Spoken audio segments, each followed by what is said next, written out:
Good morning.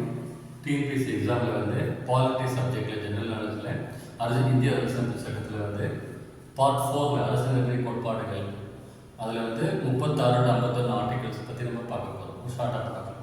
So அந்த 36 என்ன சொல்கிறாங்க அப்படின்னா, நாடு அப்படின்னா என்ன, கவர்மெண்ட் அரசாங்கம்னா என்னன்னு சொல்லி அவங்க நிறைய எடுத்துருக்காங்க.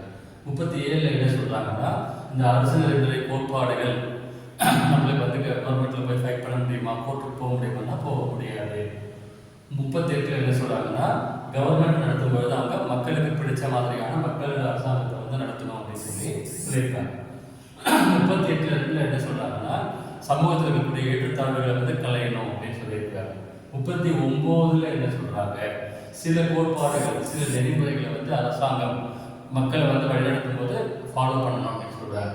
39 கேபிட்டல் ஏ என்ன சொல்கிறாங்கன்னா, அனைவருக்கும் சமநீதி கிடைக்கணும், இலவச சட்ட உதவி, ஏழைகளுக்கு வந்து இலவச சட்ட உதவி வந்து ஏற்படுத்தி கொடுத்துருக்காங்க.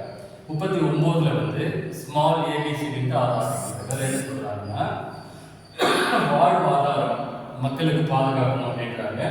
ஆற்றல் வளங்கள் அனைவருக்கும் கிடைக்கணும் அப்படின்ற மாதிரி சொல்கிறாங்க.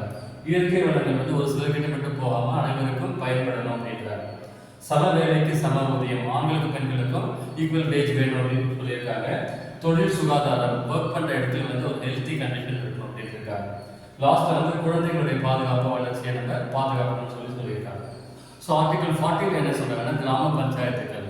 ஸோ கிராம பஞ்சாயத்துகளை கொண்டு வரணும்னு சொல்லியிருக்காங்க. 41 வேலை கல்வி அதுக்கெல்லாம் வந்து உதவி பண்ணணும் அப்படின்னு சொல்லியிருக்காங்க.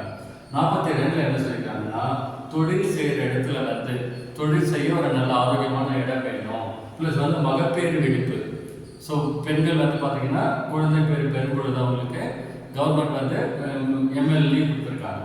43 வந்து குடிசை தொழில்கள், மகாத்மா சொன்னது குடிசை தொழில்களை வந்து பேணணும் அப்படின்றாங்க. 43 என்ன சொல்கிறாங்கன்னா, ஒர்க்கர்ஸ் வந்து மேனேஜ்மெண்ட் நடத்தும் போது அதில் அவங்களும் பார்ட்டிசிபேட் பண்ணலாம் அப்படின்னு சொல்கிறாங்க. 43 பி என்ன சொல்கிறாங்கன்னா, கூட்டுறவு தொழில்கள், கோஆபரேட்டிவ் சொசைட்டிஸ் பற்றி சொல்லுது. 44 என்ன சொல்லுதுன்னா, பொது சிவில் சட்டம் அப்படின்னு சொல்லுது. நாட்டில் இருக்கிற அனைவருக்கும் வந்து ஒரே மாதிரி சட்டத்திட்டத்தை கொண்டு வரணும் அப்படின்னு சொல்லிட்டு இருக்காங்க.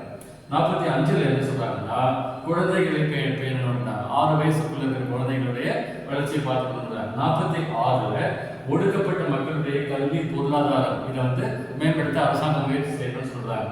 47 என்ன சொல்றாங்கன்னா, பொது சுகாதாரம், பப்ளிக் ஹெல்த் அப்படின்றாங்க. இதுலேயே வந்து பார்த்தீங்கன்னா போதை ஒழிப்பு அந்த மாதிரி எல்லா விஷயங்களும் வந்துடும். 48 என்ன சொல்றாங்கன்னா, விவசாயத்துறையை பற்றி சொல்றாங்க. 48 ஏ என்ன சொல்றாங்க அப்படின்னாக்க, சுற்றுப்புற சூழல், என்விரான்மெண்ட், அதே மாதிரி காடுகள், ஃபாரஸ்ட், அடுத்து வைல்ட் லைஃப், வனவிலங்குகளை பற்றி இதை சொல்லியிருக்காங்க. 49 என்ன சொல்றாங்கன்னா, நாட்டில் இருக்கக்கூடிய தேசிய சின்னங்களை பாதுகாக்கணும் அப்படின்றாங்க. 50 என்ன சொல்றாங்க அப்படின்னா, நீதித்துறைகள் வந்து நிர்வாகத்துறையை தனியாக பிரித்து செயல்படுத்தணும் அப்படின்றாங்க. 51 வந்து சர்வதேச அமைதிக்கு வந்து நாட்டில் வந்து நம்ம எப்படி நடத்தணும் அப்படின்னு சொல்லி சொல்றாங்க.